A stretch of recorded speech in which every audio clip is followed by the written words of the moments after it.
Thank you all for being here today. I think we'll start with roll call.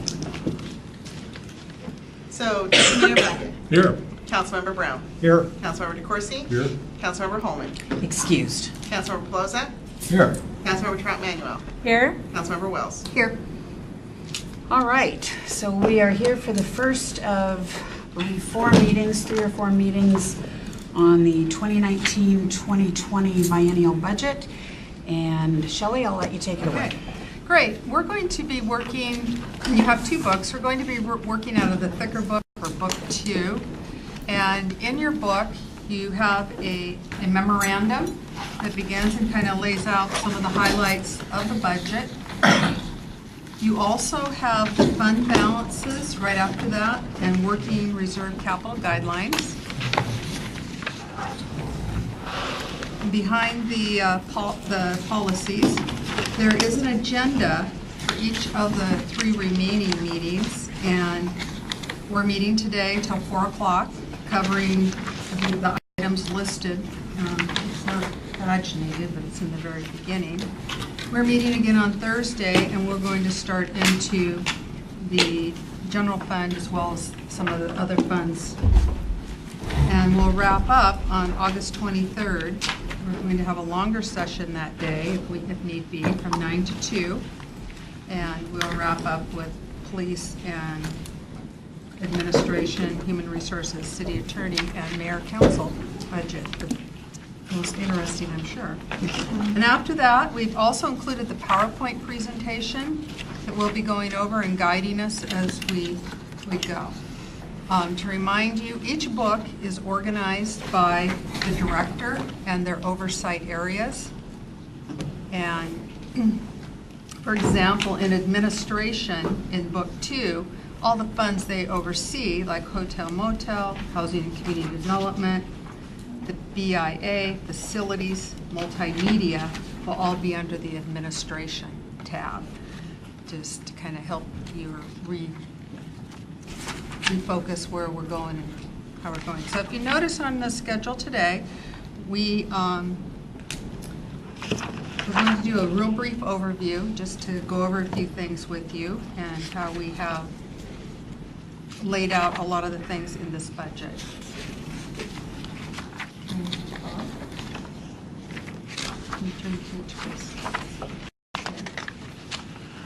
We haven't, in this particular budget, we have not planned any boom years or any recession years. We're just planning that things are going to continue at the pace they have been as far as the economy.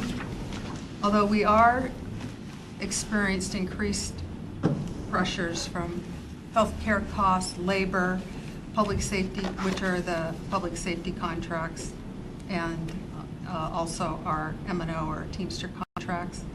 The guiding principles in establishing this budget was to preserve the existing level of services that we currently have, to support the workforce, do conservative financial planning, and to refresh you what that is we don't want to overestimate our revenues. We want to live just behind our revenues. We don't want to live at them or in front of them, because that's when you get in trouble. And as far as our expenditures, we plan as though all the expenditures that we think will be made, and we budget salaries and benefits as though someone's in that chair getting paid every day of the year, every work day of the year. So that way we won't be caught short, and we anticipate there to be a little bit of money left over at the end of each year.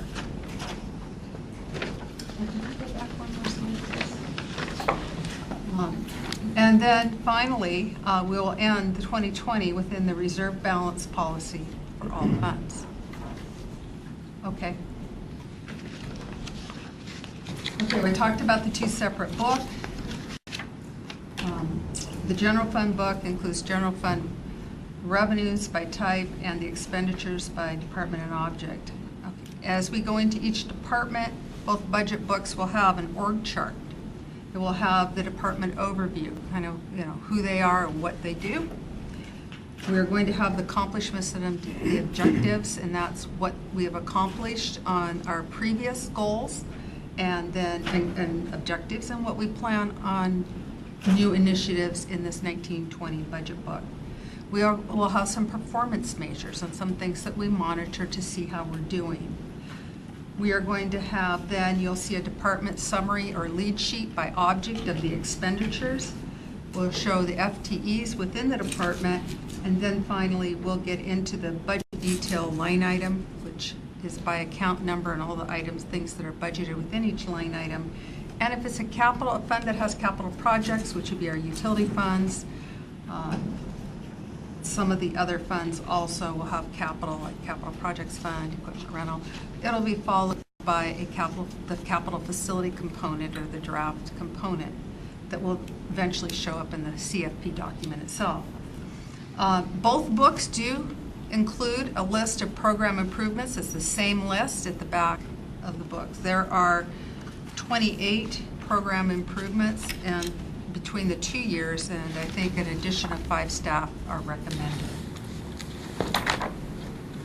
Some of the things to think about as we go through this are the salary costs. The police contracts are up at the end of this year, so any impacts from those contracts will be determined. We do allocate a lump sum money. We have not put it into the police line item budget, but we do let HR know what we have there for their total package in bargaining. We also have the Teamsters contract, which is good through the end of next year. So next year, this time, they'll be starting to sit down and talk for bargaining. And the unaffiliated salary increases will be commensurate with labor contracts in this particular budget. Sure. Councilmember Shelley, Talley. how often do the contracts come up? Because didn't we just do this? Well, I think Teamsters, the last contract is 4 years, and police is 3 years. Okay. The healthcare costs, we won't know exactly what those costs are till October. That's when our healthcare insurance provider will give us those numbers. But we have budgeted 15% in 2019 and 2020 for both Teamsters and the other contract, the Primera and the HMO. Dental care and vision are at 5% each for the 2 years.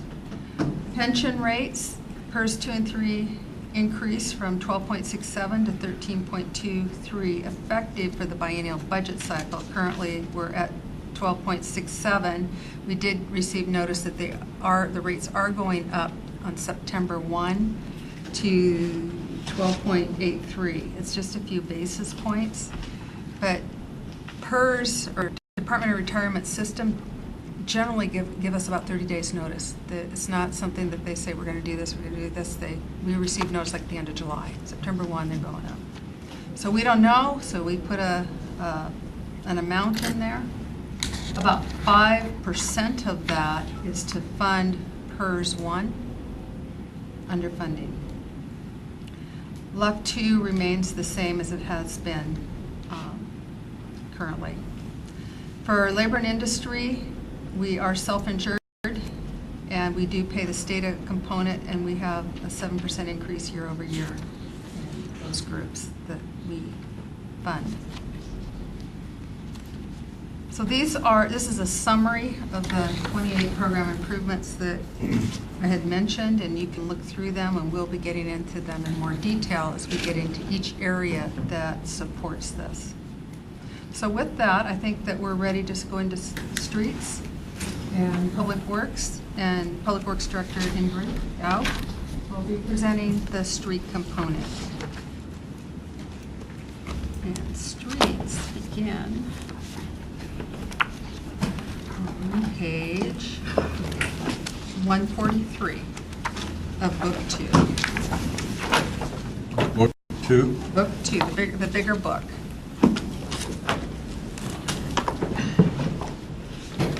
Councilmember Wales. Thank you. When I look at the program improvements, we spent some time yesterday talking a lot about Wi-Fi for disadvantaged kids. And so are these the program improvements that come from departments and IT? where does IT's, that one fit? Okay, your Wi-Fi, if you recall, there is a program improvement for 2018 currently. Yes. And whatever council decides and how we'll move forward, we'll roll that program improvement money forward into 2019, if we, what we don't use in 2018. Great, thank you. Okay. So, Public Works, I do want to clarify that the street funds we're going to be talking about today are our special revenues, so 102, 103, and 105 fund, not the general fund street maintenance. That'll be a Thursday discussion. So in your books, we have department's organizational chart in there. We have about currently 132 FTEs, and with the program improvements that we have in there, we have a total of 136 FTEs in 2019. You recall from the discussion last night, 3 of those would be the airport staff, and then 1 is another FTE that we'll talk about in Thursday's general fund, or actually later. As far as the street funds go, so we have the 102, 103, 105 fund. Those are all special revenues. Specific to 102 is for basically capital and capacity improvements, non-motorized type improvements for the street system.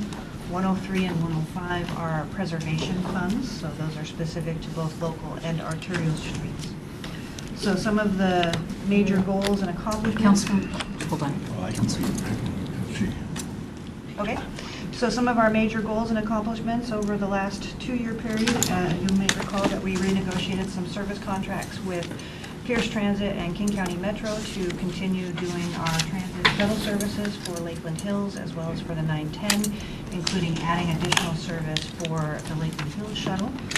So that will continue into the next 2 years. Significant focus on our preservation programs, and you may recall from... Can she call out the page numbers that you're going through? I'm currently looking at 143. Can I ask my question now? Yeah. Okay. Back on the org chart, 141 page. Where does M&O fit in here? So M&O is the entire list that is on the right side of that page. Yeah, but where, I don't see. So Assistant Director of Public Works Services is Randy Bailey. But since that's a vital division, wouldn't it come out, wouldn't you say M&O or maintenance and operations? It's Public Works Services. Rather than us guessing where it falls in here? Yeah, I mean, Public Works Services is what that division has been called for the last 4 years. Well, I know. But it's our maintenance and I operations. know, but I'm a newbie, and I'm coming in here, and I want to know where M&O fits. So if you look down, there's street vegetation, water, sewer, storm, SCADA, all of the things that maintenance and operations do. The name of that department is Public Works Services. So it is maintenance and operations, but the formal name of the department is Public Works Services. Couldn't we throw in a parenthesis that says M&O? Well, we're not going to make up a new one right now, but we'll take note of that. Yeah, We can take out and look at that when we do the final budget. Thank you. Councilmember Wales. I've got my program improvement page pulled out, and I see the airport manager and the 3 FTEs, but I don't see them listed here under program improvements. They are. Okay. So the very first one in that list is airport management. No FTE. There should be 3 FTEs. Well, For 31,000? let's back up a little bit. Okay. So in Oh, budget yeah, amendment I number said the 6 5, there, but Yeah, in budget amendment number 6, the council actually Okay. approved the FTEs. So they're already in. So in this program improvement is the continuation of those salaries for the 2 Okay. years. So the 3 FTEs have already been approved in the Great. budget. Great. in So this they're- year, okay, got it. Which is why it's not showing on Thank the you. list. Thank you. Okay, continuing with streets, so page 143, 144, 145 talk about some of the accomplishments that we've done and what we have focused for the next 2 years for those street capital funds. Several projects were finished in 2019, or 2017, 2018. the South 277th Street widening, the Auburn Way South corridor safety improvements, the I and 22nd Street roundabout, B Street Northwest reconstruction, and then we also have the Auburn Way South and 12th Street intersection improvements. Coming up in the next round, we have several projects in there identified for construction, which we'll go through the capital projects. Some of the additional major goals coming up, we also have the coordination with Sound Transit on their second parking garage, as well as the coordination with MIT on the SR 154 access improvements that they are working on. And of course, as always, a major focus, getting grants. For the line items for these budgets, there really isn't a whole lot in there. The only thing that's in the line items that isn't in the CFP is the transit shuttle services. The report of the professional services. Otherwise, everything is identified in the CFP.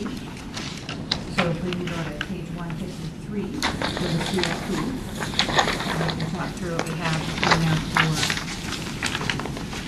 2018-2019 for the 102 fund. So the first project in that list that's budgeted in 19 and 20 is the debt service for the Harvey Road and A Street improvements we did several years ago. We have our ITS Lake Taps Parkway expand project, which is a grant-funded project, which is will be under design and construction during that cycle. We have the Southeast 320th Street, 116th Avenue roundabout. That is a project we submitted a grant for this year, so we will hear later this year whether we're successful or not, which will determine whether or not we continue with that project in 19 and 20. We have a couple of small studies really looking at what can we do for improvements at intersections for M Street Southeast and 29th and R Street Southeast and 21st. The rest of the projects on that page are in future years. So we go to page 154. About halfway down that page, we have the Lee Hill Safe Routes to Schools. Again, this is another one we put in for a grant for this year. If we're successful, then that project will continue in 19 and 20. If not, then it will be pushed out until we are successful in getting grant funds. The M Street Underpass project, that is also debt service for the Public Works Trust Fund loan for that project. And then we have the A Street Loop project identified in there. That is part of the process with Sound Transit for the second garage as a potential project that may help them mitigate some of their impacts. So that's why that one is on the list. Councilmember Wales? Thank you. On the Evergreen Safe Routes to School program, currently they are remodeling, or are they putting in a new school, and I'm not sure what they're doing. They are expanding their parking lot and their bus drop-off pickup area and staff parking. So we're currently working with them about lowering the roadway across their frontage and them completing their half-street improvements along the project, but it's not a new school. Okay, so then we're going to work on the sidewalks and things in 2022? So 2022, so that has to do with whether we're successful in getting grants, so we'll have to wait for the next round of grant opportunities for Safe Routes to Schools. And this would be looking at how the improvements the school district's currently doing along their frontage, how do you tie that into the neighborhood? Thank you, thank you. Councilmember Plaza? Back on page 149.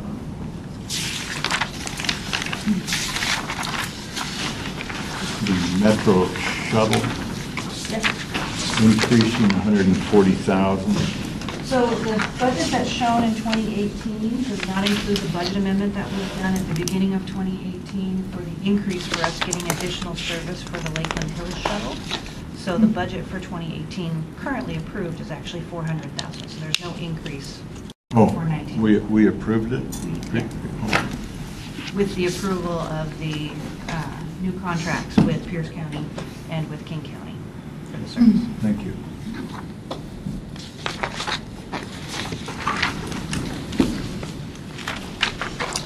So going to page 155,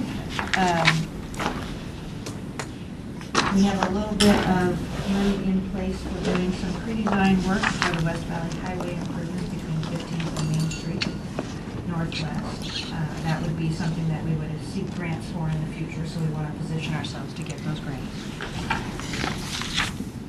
On page 156, the A Street Northwest Phase 1 project that is doing the wetland mitigation for that. Councilmember West. Thank you. When you say position ourselves to get grants, what kind of work do we have to do in order to apply for a grant? So this would be some preliminary engineering and design work to scope out the project and actually put together much more detailed cost estimates. Okay, cost estimates. So that we can actually put together Okay, those grants thank you. and know that we can actually complete the project. Do we use our own staff, or do we use consultants to help us with that? Typically, it's our own staff, but we can use consultants Okay. if necessary, if we Great. have the funds. Okay, thanks. And then continuing on page 156. So we have some study money in there for completing improvements along the A Street Southeast corridor at the Lakeland Hills Way intersection, as well as another safety improvements along the whole corridor for looking at potential access management down the A Street corridor from 6th Street to Lakeland Hills Way. And then we also have a little bit of money looking at the Kersey Way corridor for future improvements there, addressing geometric grade issues. On page 157, we have continuing our ITS dynamic message signs. So these are the variable message signs, the permanent ones that we have 2 in place now, one on 277th and one on Auburn Way South. So this is looking to continue that program. Councilmember Pelosi. On page 155, third item from the bottom. When we see other development, funding sources, how should I think of that? There's a little bit more detail in the actual CFP sheets further on, but for that particular one, we are looking at trying to partner with MIT because they currently own the Old Miles Pit area along that portion of the road, and they're doing some development work there. So we're looking at access improvements for what they want to do along that corridor, along with what we want to do along the corridor. Okay. Thank you. Councilmember Wells. On Kersey Way, are they still planning, the Auburn School District, on putting a school out there that you know of? Because that would impact the study, wouldn't it? So the study for Kersey Way is actually north of where they are currently looking at Okay. a potential school site. Okay. But would that have ramifications on the construction of the road, or we just do them all to the same level? Yeah, so Okay. so for the frontage improvements where that school may go, they would match the existing frontage Okay. improvements that have been done by the other development in that area. Okay. So this is looking at what happens from the end of that Thank developed you. area to the north, basically to the river. Okay, thank you. Okay, and then continuing on page 157, we also have our citywide pedestrian accessibility and safety program. So that's where we look at where we have barriers in our non-motorized improvements for Americans with Disabilities Act improvements. So we're trying to remove those barriers, improve curb ramps, put in sidewalks where we can. We also have, for 2019, we have a biannual program for the arterial bike and safety improvements. This is, again, looking for trying to improve our bike network within the city street system.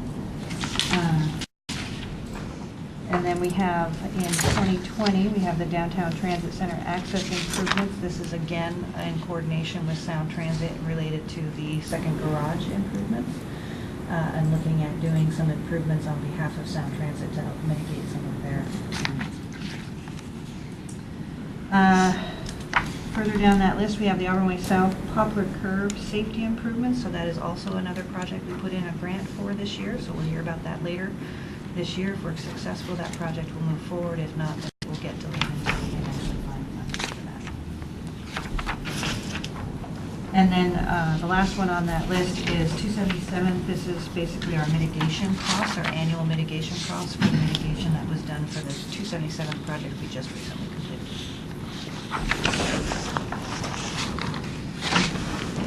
Any other questions on the 102 before I jump to the 103?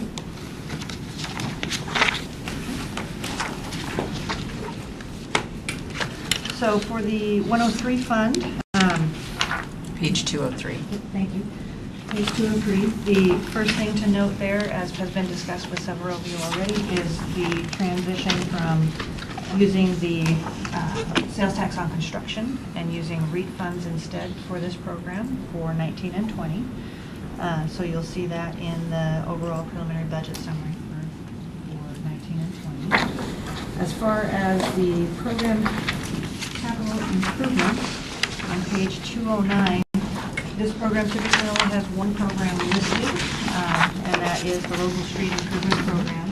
Each year we break out either reconstruction projects or overlay projects from that fund and create those projects and or use some of those funds to help with other projects using those funds rather than.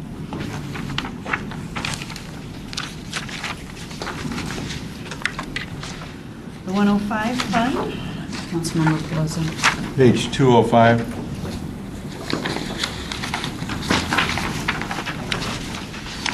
First item,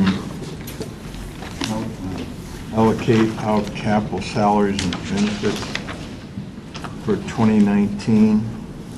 So the way that our project staff, which Oh, is, I'm sorry, I was questioning medical and life insurance. That column, that horizontal column, the increase of $23,000. so the way that our capital project staff, which is impacts about 30 of the FTEs within engineering, are partially funded by projects. And the way that we do that is we create salary funds within each of the 102, 103, 105, the 460, the 461, the 462. All of those capital project funds have salary allocations for those staff. So this is moving funds from within that into those salary allocations for what those costs are. I would like to add the cost of this benefit allocation is $12,200 for 2019, but it's going to go down $3,000 in 2020. So it's the reallocation of staff as projects come on or go away. So in the prior budget in 2018, there was staff that were allocated out of there, so it was reduced from the prior year. So what you see is the increase and decrease of staffing on these projects in And for this fund. each budget cycle, we go through and look at what projects we're planning to do over that 2-year period and determine that allocation in coordination with finance for what needs to be transferred from them. And professional services for 2019, 40,000. Is that consultant? So that is actually one of the program improvements, and that is, you might remember we did our pavement rating in 2017, and we talked then about the fact that we need to do that every 2 to 3 years. So that 40,000 in the 103 fund, and there's also 40,000 in the 105 fund, is for doing that pavement rating again in 2019. I see here. Okay. Thank you.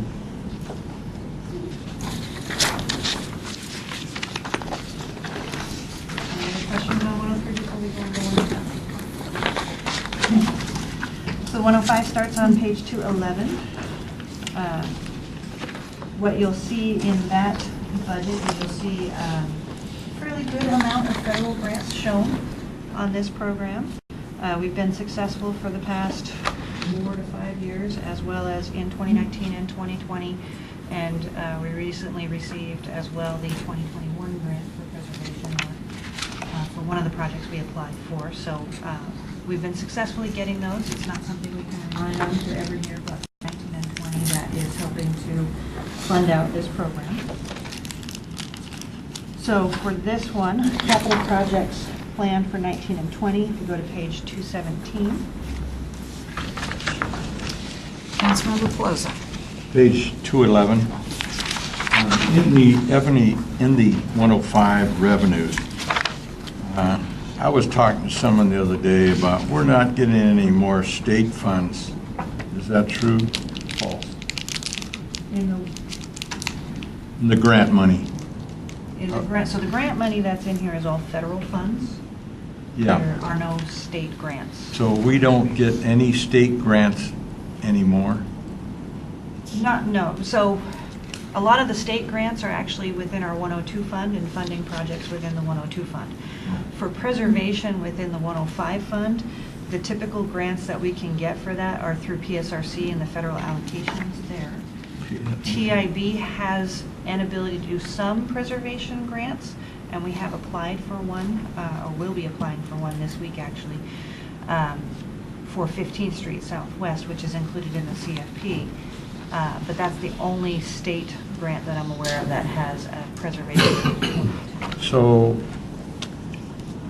to get grants, it's up to engineering then to be on top of their game to acquire grants.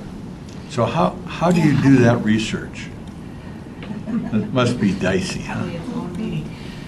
So there are calls for grants that come out.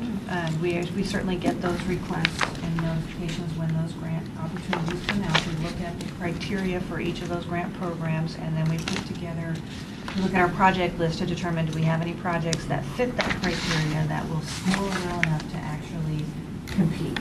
If we don't feel that a project is going to score well enough to compete, we don't put it in, because it's a lot of work to go through and put together those grant applications, and if we're not going to be successful, we know we're not going to be successful. We'd rather spend our time on projects that can be successful. So every 2 years, the federal grant program comes out, in the even years, so 2018 is one of those federal grant program years. And that's a significant push to put in all of the grant applications for the federal programs. But every year there is some amount of either state or federal grant requests that come out that we compete for.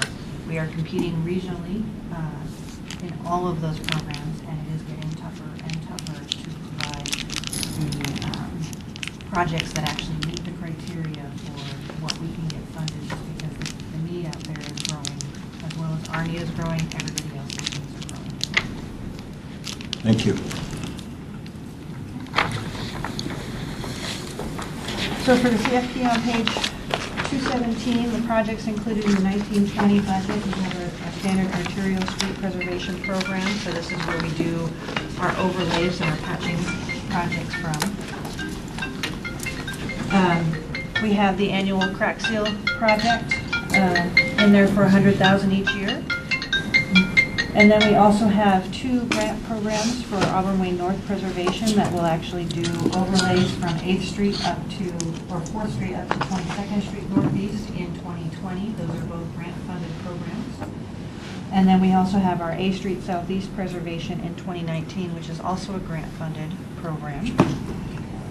And then further down the list, we have our C Street Southwest Preservation, which was identified as a grant-funded project. We were unfortunately not successful in that, so that project will actually move out in time.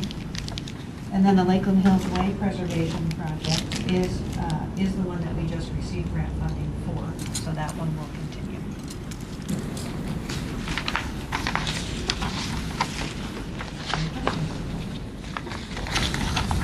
It's never pleasant. Where would the 4th Street Southeast fall in? Knew it. If it was here? If it was here as an individual project, it would be under the 105. Okay.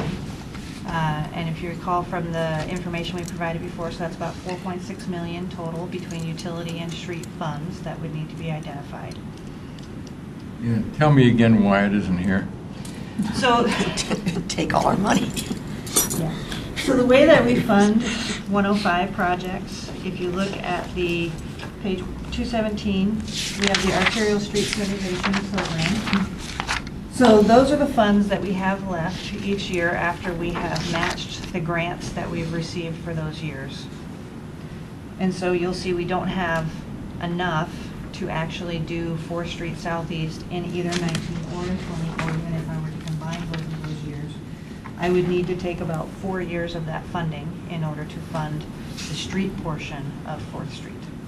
So that means that we would delay doing preservation on other roadways. And unfortunately, for many of those other roadways where we can do an overlay, they take a lot more traffic. And so the deterioration on those roads is much more significant, happens much faster. So if we don't do it within the time frame that we have the funding to do it, it means that they will fall to potentially a rebuild situation in the future. And that would be more like a $10 to $20 million project that we would have to do instead of a couple million for an overlay. So that's where we look at how do we do that with the funds that we have, the limited funds that we have. So it looks like I will never see 4th Street Southeast improved in my lifetime. necessarily. I wouldn't say that that would be the case. We look at it every year for what we can do with the funds that we have and what streets we can do and where can we get the best bang for the buck. Part of the problem with 4th Street is there's also significant utility work that needs to be done on there as well. So the utility funds also need to be able to afford it. Councilmember Wells. Thank you. I don't know if it's appropriate or not, but we might want to put on our matrix for us to study would be a road improvement bond. And I think another issue that as we look towards the future that we need to look at is our public safety building, where our police officers are. And if we could put that on the agenda and start looking at some of those issues so we can plan. Councilmember DeCoursey. Partially in response to that, the ad hoc committee for road projects has completed its review of the TIP. In our next few meetings is going to be discussing our options and opportunities. We'll bring up back to the rest of the council, which could possibly include a bond measure. So we're going to be looking at all that. So it sounds like we should put it on the matrix. Well, I think let us go through our review first before we get to that stage, and in a short period of time we'll bring that back and have more discussion as to how far we should go with that. Great, thank you. So what kind of sketch are we looking at? Hold on, Councilmember DeCoursey has it. So in our $20 car tab ad hoc committee meeting, we had discussed the potential of adding an additional $500,000 per year into our road projects program. And just curious, and I fully understand our revenue challenges, just curious whether or not that has been incorporated into this current budget. It has not. So what you'll see in the 1920 is we have the grant funds in there versus adding additional funds. So the revenue stream is still the same 1% utility tax, and I think 150,000 from the 3 utilities, and that is the revenue stream. Councilmember Pelosi. They took care of it, Mayor. All right, Thank you. Councilmember Wells. Can you review for us, Ingrid or Shelley, we have a 1% utility tax. Can that amount be increased? Yes. And water, sewer, storm, and solid waste. And if we were to increase that, could it be applied towards roads, or is it categorical? It could be applied towards roads. Thank you.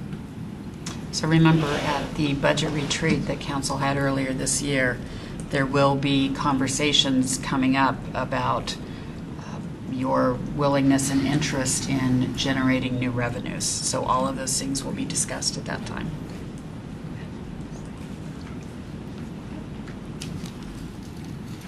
Okay, are we ready to move on to water?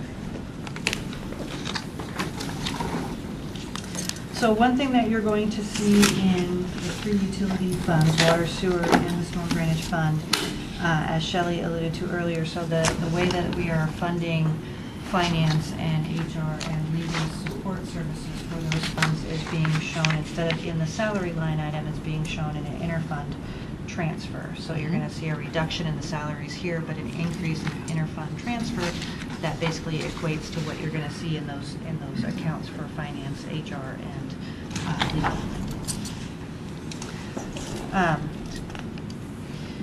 So for the water fund, biggest accomplishment over this last 2-year cycle is reducing our need to take Tacoma water and getting our sources back online. That was a huge effort, and we are successfully there. As we go forward, there are a few things that are kind of primary goals for us. One is to continue to improve our largest source of water supply, which is Coal Creek Springs, as well as to initiate the lead service line replacement program, which is a requirement through our regulatory requirements, and to initiate replacing our deduct meters for irrigation systems. So we want to go to, right now we don't allow deduct meters in our new systems. We want to go and replace those so that we have more accurate reading on irrigation usage in the system. As far as changes in 1920, you'll see on page 231 under the working capital sheet We are looking at doing about a $7.2 million bond issuance in order to fund capital improvements for the water fund. And that has been incorporated into the rates study that has been in process. Councilmember Pelosi. Can you give us a little more detail on the bond? As far as, When we're going to do it, how much? so on, under the capital fund on page 231, under 2019, there is the line 382.200 indicates the revenue bonds. So it's about 7.178 million being identified in the current capital program. So in order to fund the capital projects that we've identified over the 2-year cycle and going into the future, we've identified that we need to issue those bonds in order to fund those capital projects. So we can go through those capital projects when we get to the CFP. Oh, okay, thank you. Councilmember West. Thank you. Can we then assume that if we issue those, that $7 million worth of bonds, that the rates are going to have to go up? So again, it was already incorporated into the rate study, and the rate study did show an increase for water, Okay. a little bit more than CPI Okay. level rate Okay. increase. But it is incorporated in there. Thank you. Councilmember Pelosi. And that will be, I understand that the water increases will be January 1, 2019. January 1, 2019 would be the first increase, and Shelley, correct me if I'm wrong, I think it's a 4-year rate study that we've done. It's 4 years, yeah. Yeah. So there's an increase each year for the next 4 years identified in that rate plan.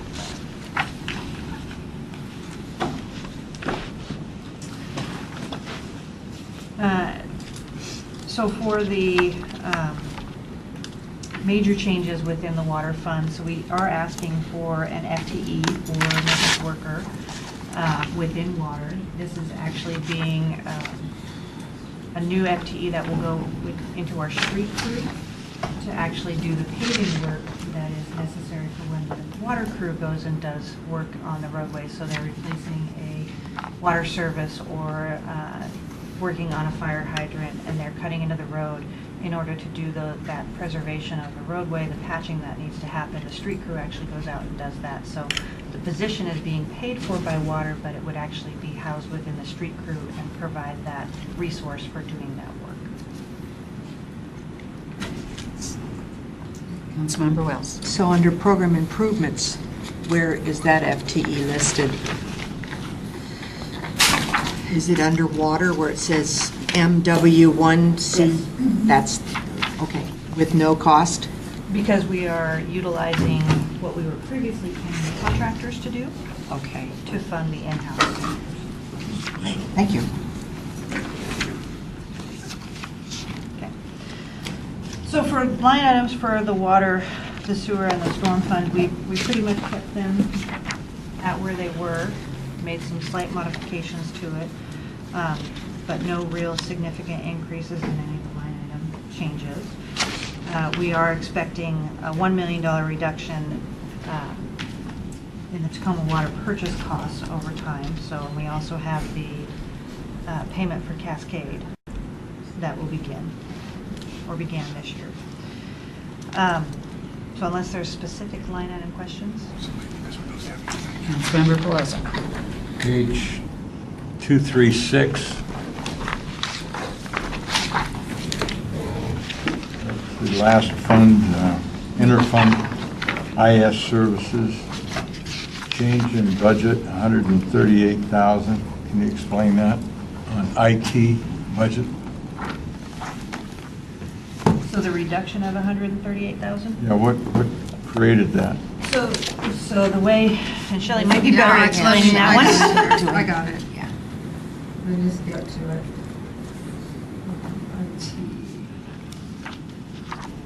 Okay.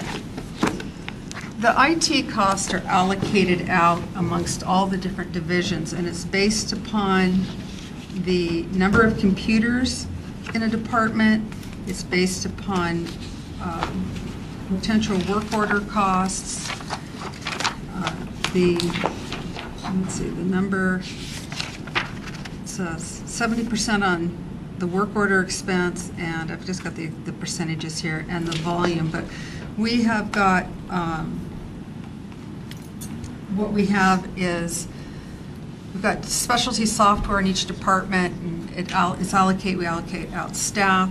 The whole IT budget is allocated out, and it's a function of the programs that each department has, as well as the number of computers, and so even the overhead of the Department of Systems that support. So it's an updated allocation that we do every 2 years, and sometimes some go up, some go down because there's new software coming on or old software coming off.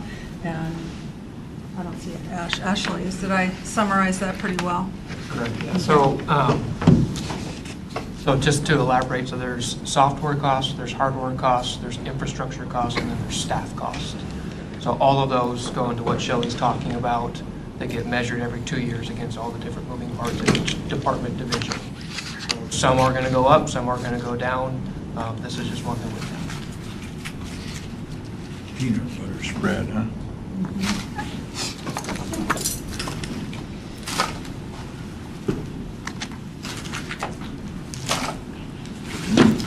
Councilmember Wells. Thank you. You said that there would be a $1 million reduction in what we So pay in to the, Tacoma. in what we purchase, in water purchase cost to Tacoma, our sources are now back online. But we'll have some payments to Cascade. Is it Yeah. more or less than the $1 million that we are, If you go to page 249 in the capital facilities plan, for that, it shows the payment schedule for Cascade. So 2019 is a short payment, and then 2020 is just under $1 million. But that is so that we have that supply should we need it, which is Yep. a very good thing to have for reliability for our water system. absolutely. Thank you. So as far as the CFP for the water fund, just a few projects in there to really hit on. So we do have our Green River Pump Station Emergency Power Project in there, our annual distribution improvements that we do every year. Significant fund in there for doing water line improvements in association with our street projects. So those are the 103, 105 funds, the preservation projects. We have our Coal Creek Springs transmission main replacement project. Part of that is through a loan process with the state. And then we also have our large deduct meter replacement, program, and then our large meter vault replacement. So these are our meters that are of fairly significant size, greater than 3-inch meters, where we need to replace them every so often so that they continue to be active. Councilmember Pelosi. Page 239. The second item from the top, overtime. And there's a misspelling there, employee. Yeah, I see. But on the $92,000, can you explain what that overtime is used for? Randy, do you want to come explain the overtime for operations?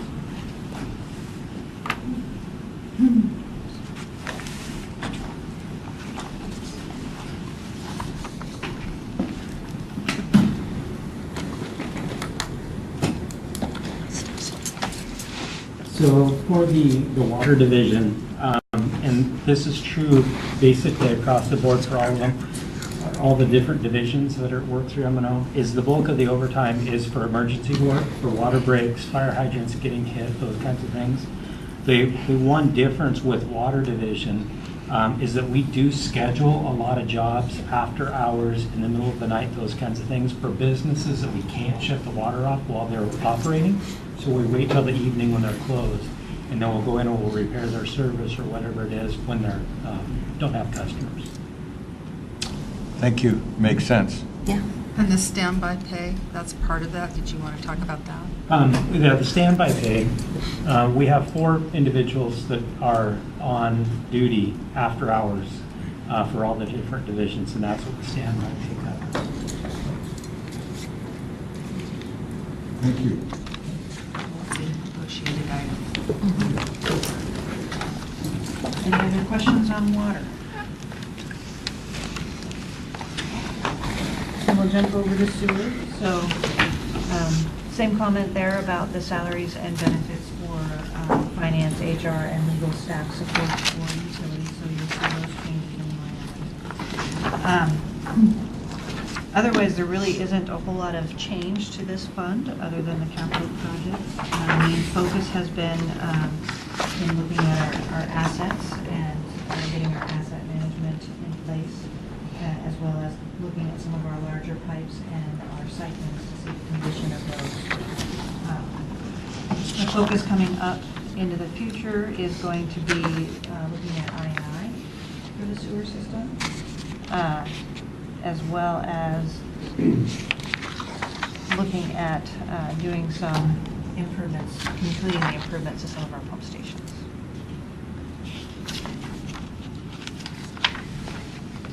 Infiltration and inflow. So stormwater getting into the sewer system, adding to the cost for treatment.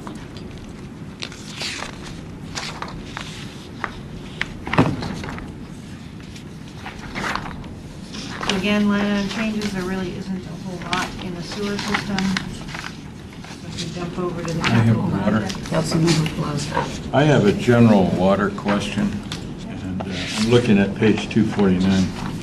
But on the capital projects, are there 29. any capital projects that council should be concerned about for overruns or change orders?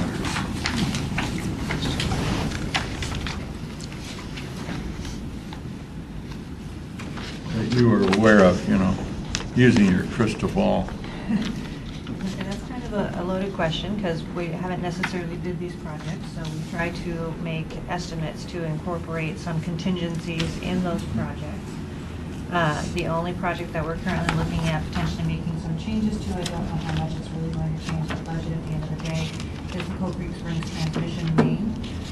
Because The we're which? the Coal Creek Springs transmission main replacement because we're crossing the the White River. Oh, And right. so there's some significant environmental issues associated with doing that. Mhm. However, we choose to do that, so that's the only one I can identify right now that may have some changes in the future. But we're still in very preliminary engineering work on that. Now, I recall that was a major event. Is that in here in the It is on page 250, 250? item 15 on the CFP Oh. list. Item 16? 15. Oh, 15. Oh, yeah, Coal Creek. Yeah, I do remember us you talking about that, engineering talking about that. Concerned about the old line that's under the river. In addition, we want a secondary line there so that we have some backup for that because that is our most significant source of water supply outside of the coast. Yeah, right, that's a biggie. So that could possibly have some overruns. It might, but it depends upon what those environmental requirements are going Yeah. to trigger. So when we get a little further in that design, a little later this year, we'll know a little bit more. So what part of the season do we generally work that project? Low water. So you're crossing a river, so there's going to be some permits that will trigger some very specific fish windows for any work that we do near the river. We're not at that point yet. Is that the White River? Yes. Yeah. Councilmember Wells. So we do a project, we have to do permits and pay ourselves. Yes. How do you find the permitting office? Pretty good? Yes. Good. Excellent. Good. Don't we get a deal? No deals. No deals. No deals. Same standards. Okay, so the sewer CFP on page 311. So for the 1920 projects, Probably the most significant one there again is the pump station electrical improvements that we're planning to do, looking at our large diameter pipe assessment, looking at the conditions of those to determine what else we might need to do to make sure that those are functioning well, and then the I&I study. The other major project for 2019 is our normal sewer repair and replacement program. Did you say, Councilmember Pelosi. did you say I&I? Can you explain that? Because I So think I&I that most council don't. Inflow don't and get it. infiltration, so stormwater that gets in, or stormwater and or groundwater that gets into the sewer system that adds to the treatment costs. I know that King County, and you know that too, that they've gone through several programs on I&I, and it hasn't really been proven totally 100% successful. You can imagine some residents want to hook up their own sewer system. Oh, that'd be scary. And that happens, correct? You can. And then, of course, you've got the leakage from the house to the sewer system. That's what they're concerned about, loss of sewer, into the property itself. Yeah. Ready to move on to the storm? Now, excuse me, Councilmember Pelosi. there's a King County sewer project in town. There is. Where is that located? So it's currently crossing 15th Street Southwest along the interurban by the UP tracks. Yes. And it runs up the UP tracks for the most part. Be careful, don't fall in that hole, it's quite deep. We stand warned. Thank you. Yeah. Okay. So storm utility, again, same comment as the other two utilities about the funding for salaries and benefits for legal, finance, and HR. As far as the focuses for the storm utility, one of the significant focuses we've had is, again, the inventory that we've been working on for several years, getting an inventory of what all the systems are out in the field, so that continues as we continue to build out that asset management system. Continuing to focus in on pond rehabilitation with our maintenance staff, maintaining our compliance with NPDES Phase 2 permit. And then we also have the new NPDES permit will be coming out this year, going into effect next year, that we will also have to account for any additional regulatory requirements that that comes up with. Councilmember Pelosi.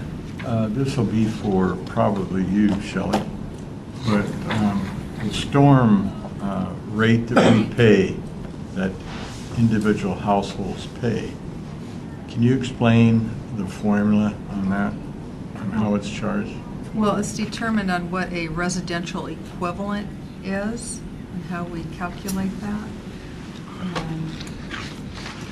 We have the new rate ordinance that we're going to be bringing forward to council here, probably not for a few more weeks at least.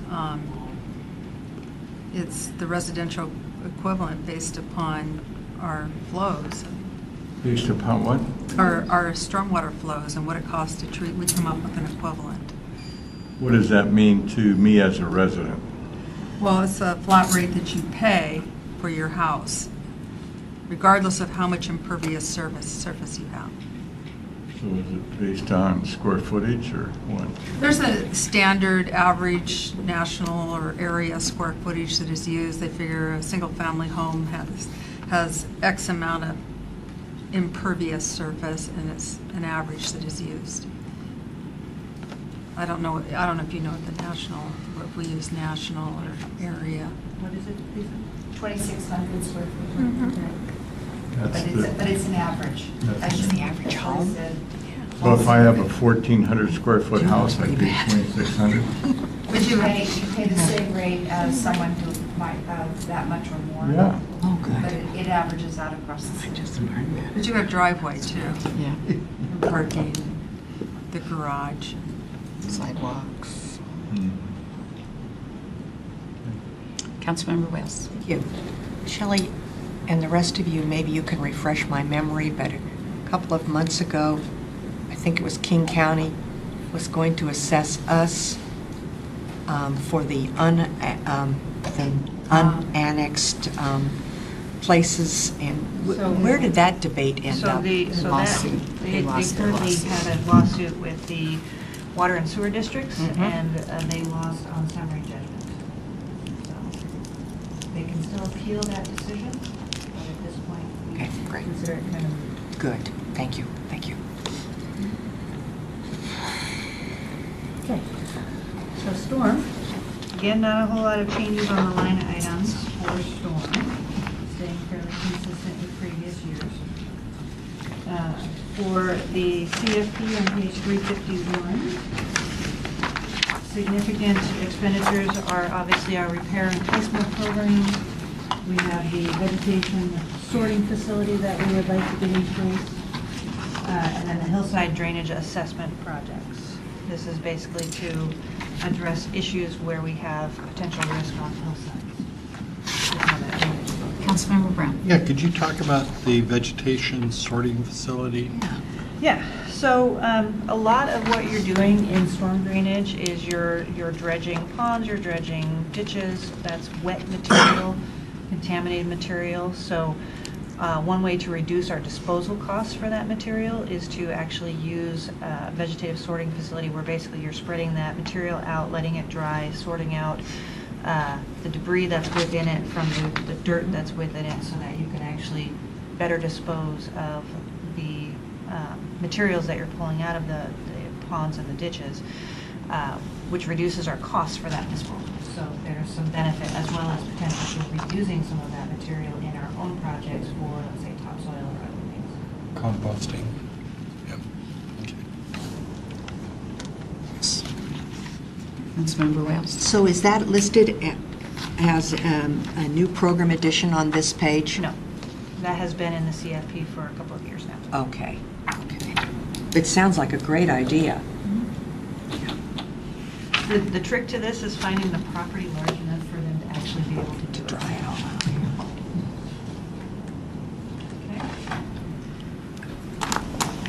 We also have on page 352 a significant project in there for looking at Auburn and South between 2nd and Main Street. We're doing some storm improvements there. You might recall we've had a little bit of flooding there recently in the last couple of years, so we've been looking at what might be causing that, what needs to be done to try to address that. And then for 2019, we have a fairly significant impact on the storm utility for the little street reconstruction project for the storm facilities that are needed for that 2019 program.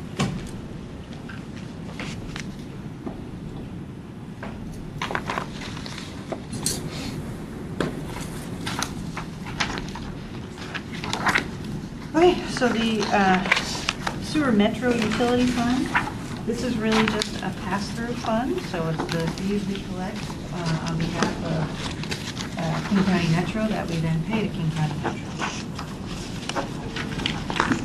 There is an increase anticipated in the rates from King County for 2018 and then 2019. They've already passed the ordinance. It's a done deal. So what are the increases? They're going from 44.22 to 45.33. It's a 2.5% increase. When was the last increase? Oh, 3 years ago, wasn't it? It's been a couple Four. of years. That was quite a while. Do we have that in our, Councilmember do we have that in our book? It's in your PowerPoint in your book. Oh, okay. Okay, great. any other questions on the sewer metro fund? Yeah, I do. Councilmember Pelosi. Shelley, there's always questions that residents have regarding what they're paying to Metro and what they're paying to the city of Auburn. Can you explain that? Well, there's a couple of different things that are confusing with them, because there is the connection charge. If it's newer construction, there's the connection charge that people have to pay in County Metro, and it's paid out over 10 years.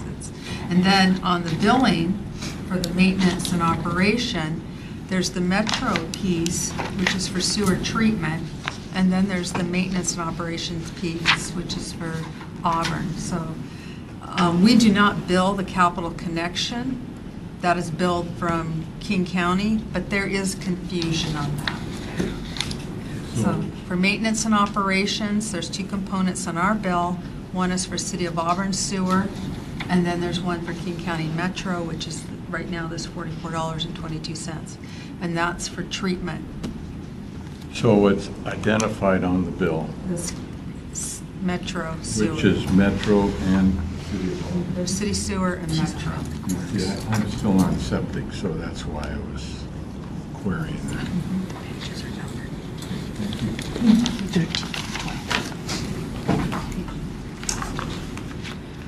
Okay. So if no other questions on that, then we'll jump over to the airport fund.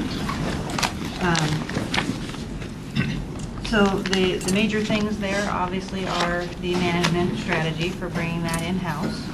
And you have a program improvement related to that. That program improvement covers all of the various costs, both the ongoing annual costs for bringing it in-house for what AMC is currently doing for us, as well as the one-time costs for the equipment that we would need to take that maintenance in-house.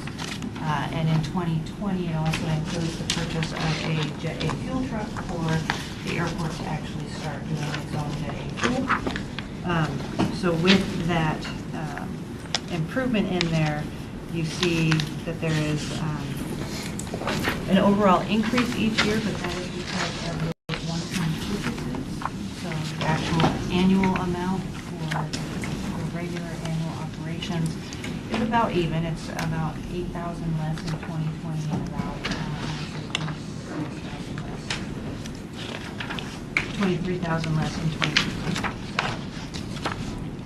Councilmember Pelosi. Can you explain in a little more detail the Jet A fuel, the cost of the truck, or are we going to rent it? So there's a couple different ways that you can look at doing Jet A fuel. One would be potentially rent a truck over the time period that you have it. Another would be is to purchase most likely a used truck as opposed to a new truck, but making sure that it meets all of the requirements for Jet A fuel.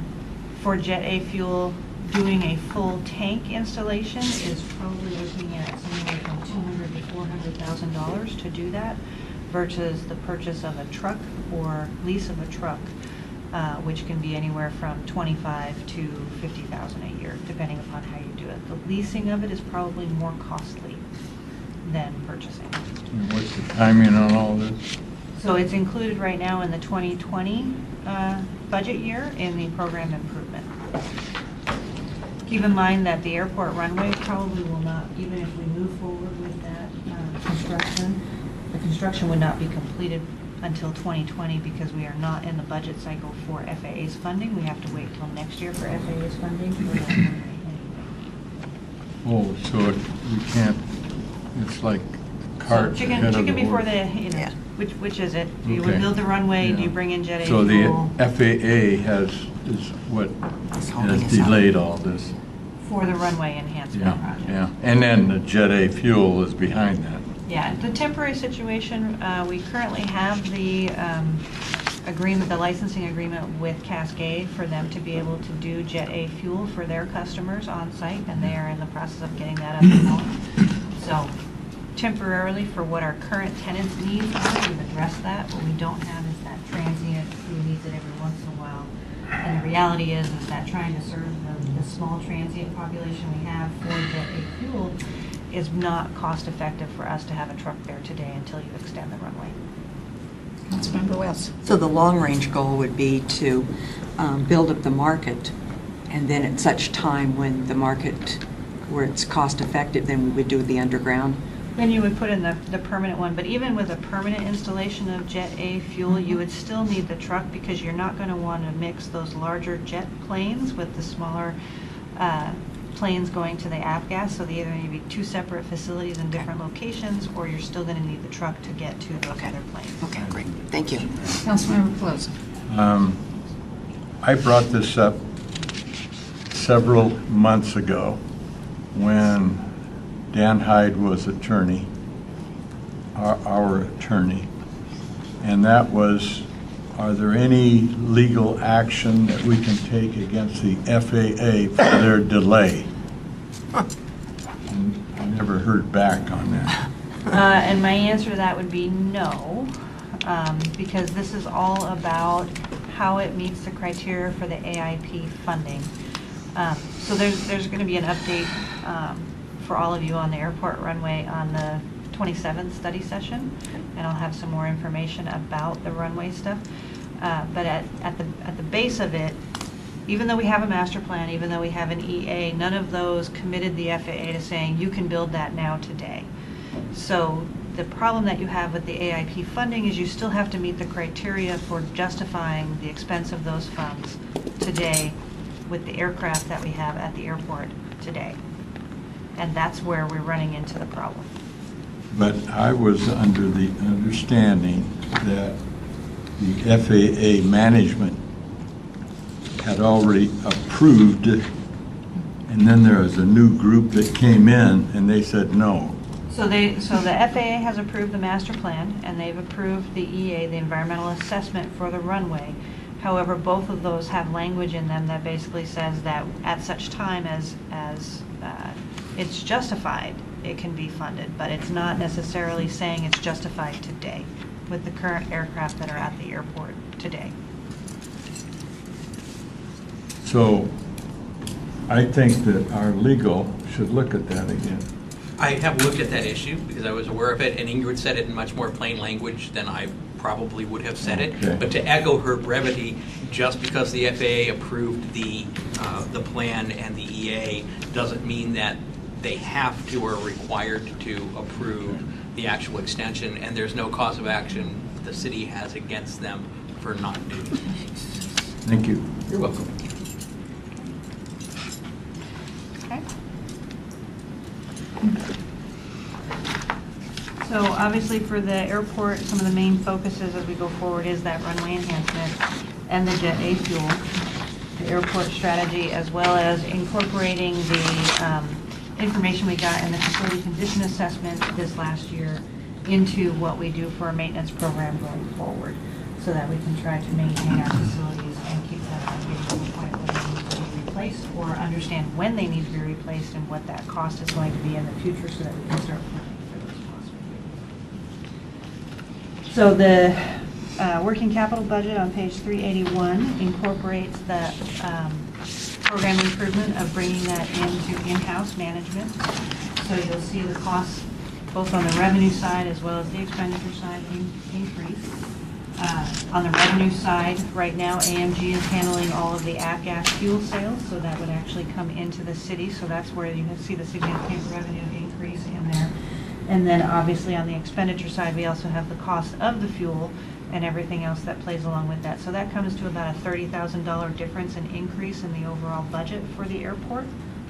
And then you have the one-time costs with the purchase of equipment as well as the purchase of a future Jet A fuel truck in 2020 into those costs, showing what that balance is. Councilman Pelosi. I forgot to mention this last night, but in the presentation by the AAB board, we had talked about utilizing the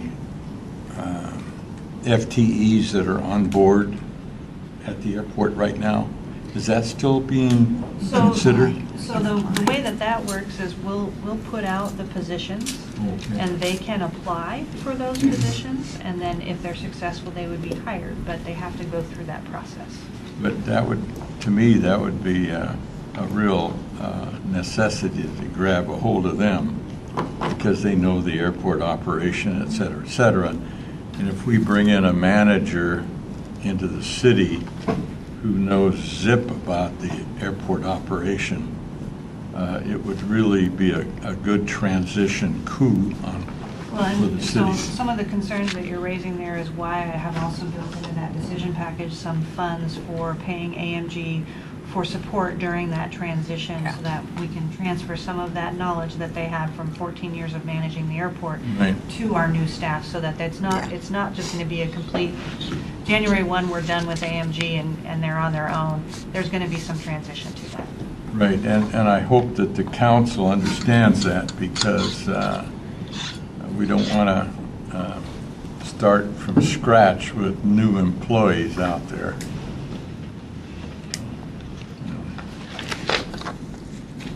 Well, Councilmember Pelosa, they, as Ingrid and Shelley said, they are eligible to apply for those positions. Yeah, I heard that.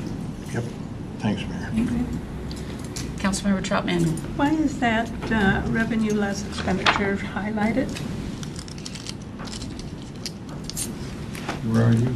On page the middle of the sheet. 381. It's just a total, okay, that's the break between the operating fund and the capital fund, and that just shows that's the total for all the lines above that highlighted line, and then below it, we go into the capital fund.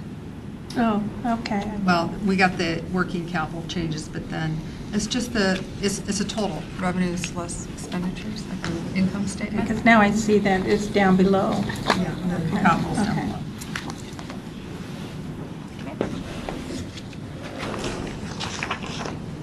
Okay, so jumping to page 395, the capital program for the airport. Again, main things you'll see in there is you'll see the runway enhancements, with the idea of that being under construction in 2018. We've also changed a little bit of our approach to the annual repair and maintenance for the airport facilities based upon the facility condition assessment. So you'll see some over time over that 6-year period, some changes in the amount each year based upon what was identified in that study as what might be needed in each of those years. We adjusted a few other things. You have the runway safety area improvements, so that we're currently working on purchasing a portion of the park and ride at the south end for our runway safety area. So part of doing the runway enhancement requires us to actually grade that area out and get rid of any of the obstructions that are in there for the runway safety area. So that second project is actually doing those improvements on the property. And then you'll see on number 10, we've added in there an initial program for looking at hangar replacement. This is going to generate most likely a need for some sort of financing within the airport fund. It's not going to have enough to do that, but we wanted to get it in there as a placeholder so we can start looking at what is it going to take as we go forward.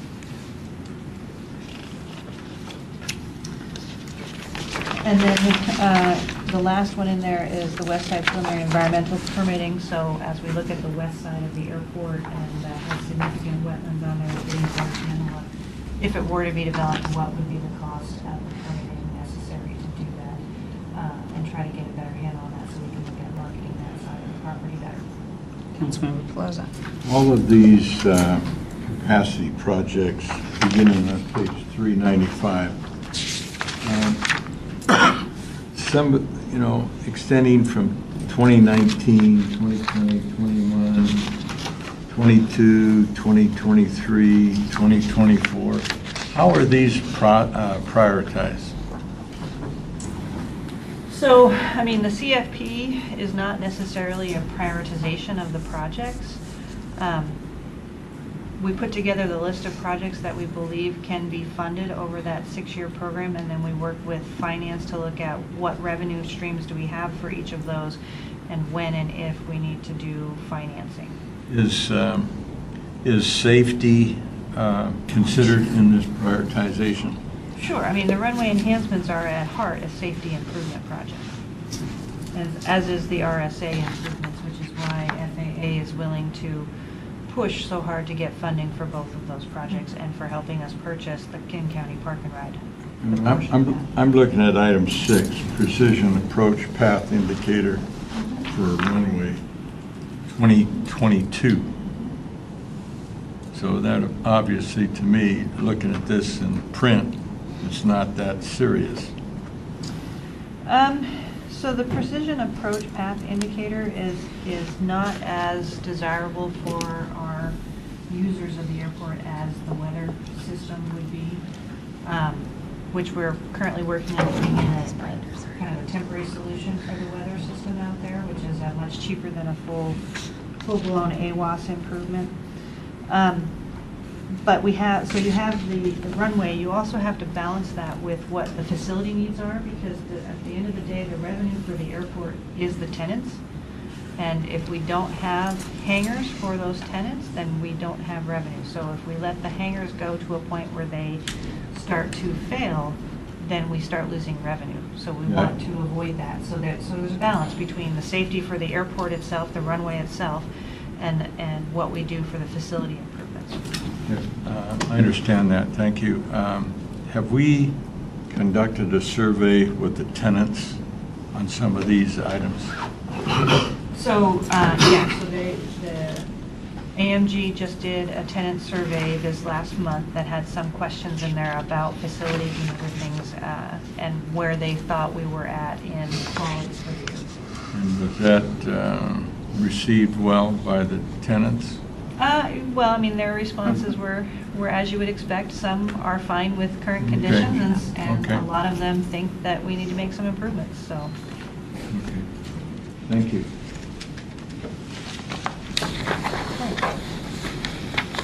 Any other questions on the airport? I'm going to ask Randy to come up and go through the equipment rental.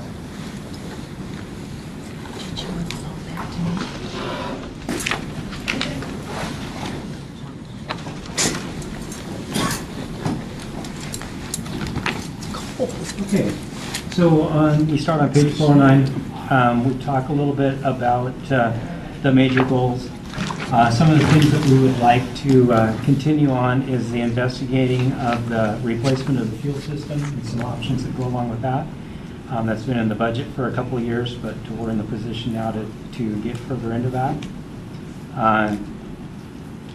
We want to continue to improve the fuel economy with new technology and policies for the fleet. As you know, we came and talked a little while ago about the electric vehicles, as well as we want to look more into the renewable diesel for the next budget cycle. We also are looking at trying to become a Blue Shield certified repair facility through the ASE. Doctors or something. And also, we are in the process of trying to be allowed to be a Ford repair or warranty repair facility. What that does, we've got quite a few Fords in the fleet, and that allows us to then make our own warranty repairs and get reimbursed from Ford. Ford has a pretty extensive backlog, and it takes quite a while to get our vehicles through their service center. So that'll be a big bonus to all the cities. The one thing that in the performance measures that I'd like to call your attention to, in 2007, I believe it was, our average life cycle for vehicles was 6 years. Currently, we're almost at 9. We're at 8.9 years. So that's a major step forward for the health of the fleet. Councilmember Trout Manuel. So you just said you're trying to make it an in-house. What would that take for our mechanics to be up to par? So the current certifications that our mechanics already have are what's required. So we're not going to have to increase any of their ASE certifications. But it's a process that we have to go through with Ford to get to where they're comfortable to have us do those types of repairs. Some of the bigger entities around us, Tacoma, Seattle, some of those are already approved warranty facilities. And will that cost, will there be an increased cost on liability and stuff like that for us to do that? There won't. It's still warranted through Ford dealership. All the warranties, the repairs, all that stuff are all warranted. Yeah. what we get out of it is instead of a vehicle sitting at Ford for a week and a half waiting to fit into line to get repaired, we can order the parts, get them in, bring them in, repair that day, and then send them. Okay, thank you.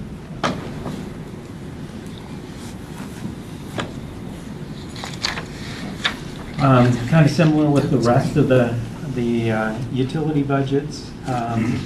We kept this as close to a zero increase as we possibly could. There's hardly any areas that went up by much. So if you have any questions on the line items, I'd be happy to answer those. Do you want to talk about the master planning, Oh, yeah, yes. program improvements? Sure. So there is a master plan program improvement in there, and this was already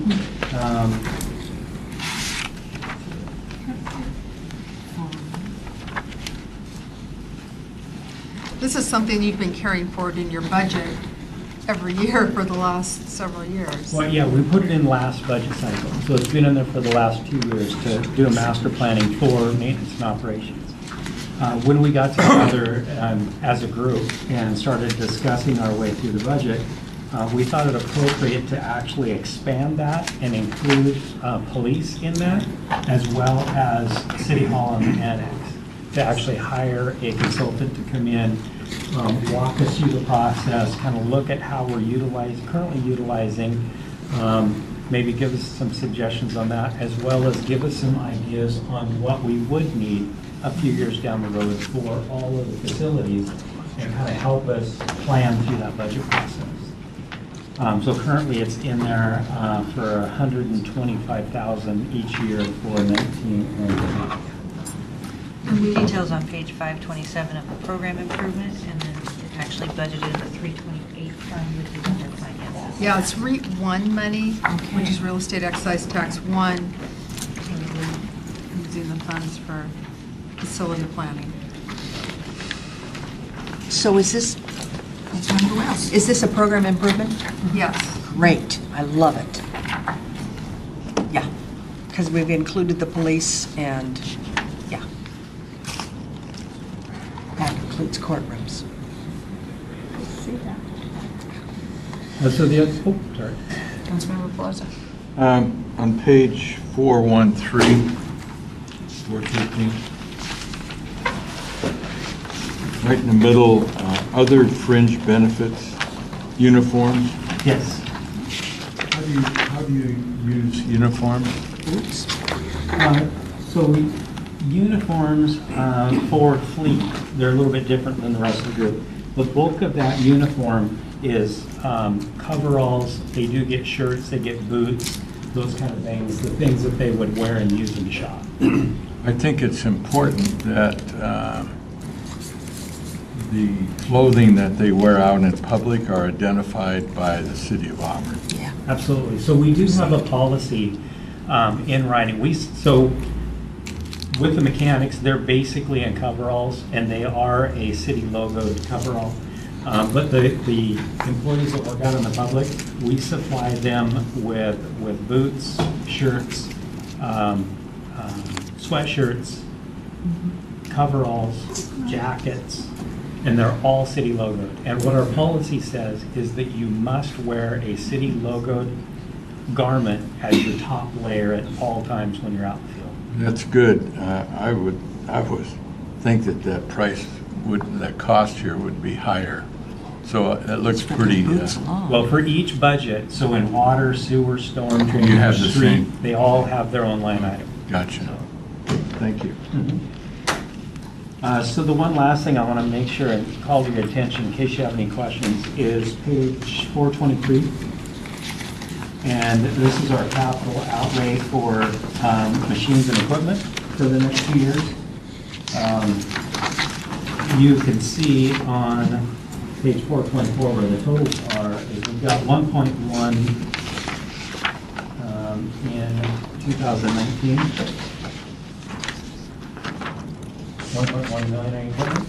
And back on the other one, we've got 1.3 in 2020. Actually, we got 2 million in 2019.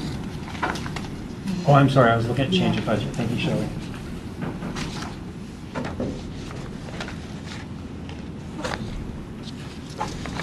Councilmember Wales? It may seem like a lot of money, but when you've extended the life of the fleet by a number of years, that's a good move. And then if we can continue, if we do the Ford thing, is a Toyota Prius something we can service? Well, we service those already. Okay. But we're looking specifically at warranty repairs. Okay. Oh, great, yes.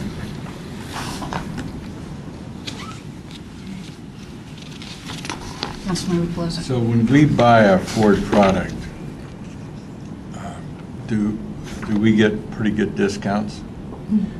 We get basically the state contract price. Oh, okay. So there are significant discounts in that. Okay, through the Um, state. Yeah, I mean, compared to what you can buy a vehicle for, like a pickup truck, we're probably $10,000 a vehicle cheaper than what you can buy it for. So that the state, using the state contract is really helpful. It is. And we're actually members of 3 other nationwide contracting services like state contract, because they don't have all the kinds of equipment on state contract. So there's several nationwide ones that we use. Do you ever use National League of Cities? We don't, not that I know of. But like the HGAC and some of those contracting services, they may be a member of the League of Cities, I'm not sure. You might just look at the National League of Cities, because they do have those promotion programs.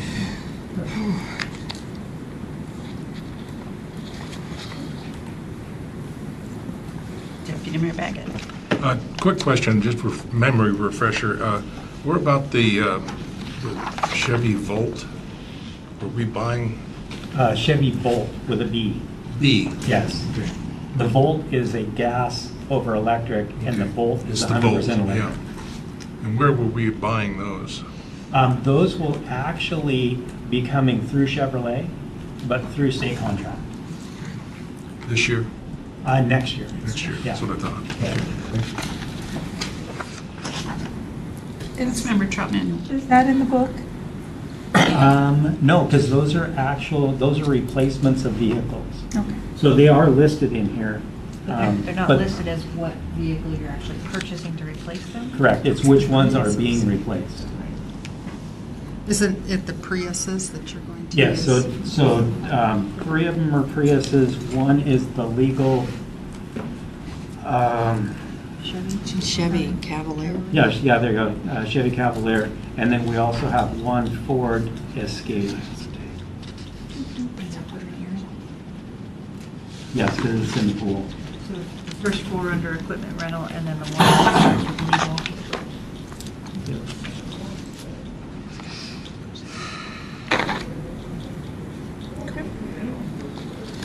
What page is that on? 23. Okay, I see it. Thank you.